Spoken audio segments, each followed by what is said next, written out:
I just want to say, it sure is nice to be back alive. With the last breath. This is Time for Daddy Stone to Roll. It's a song that my dad wrote when he was getting close to the end of his life. He knew that he was going to die soon, and he wanted to make sure that his kids knew how much he loved them and how much we all meant to him. So this song means a lot to me. I know the last breath. Fuck me, let's start again.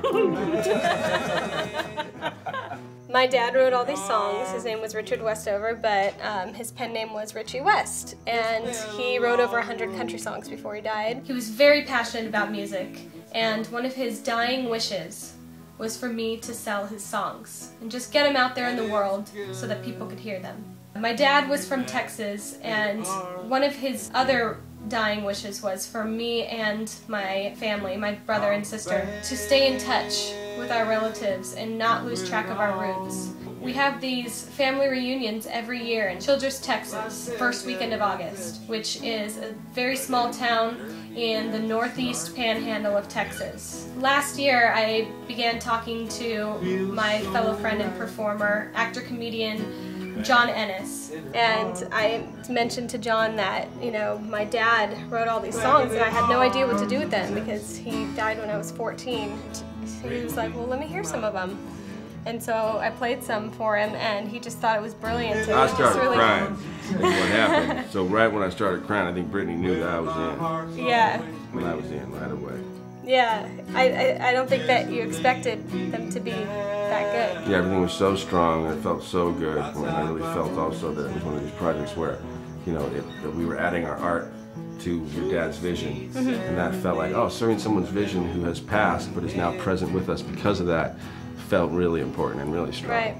Now, over the past few years, throughout my performing career, I feel like I've made a few more connections and gotten a lot more education as to how the business works, and I feel like I'm ready to actually make it happen. We didn't know exactly what we wanted to do with them at first, but we brainstormed and we just started rehearsing. I started teaching John all the songs, and we started to bring a band in, and then we started to bring in filmmaker Nick Weidner to film the rehearsals, and he's currently making a documentary film about this project. We started off going, okay, how are we going to narrow this down? How are we going to tell this story? What do we want to, which ones are the most important? And so...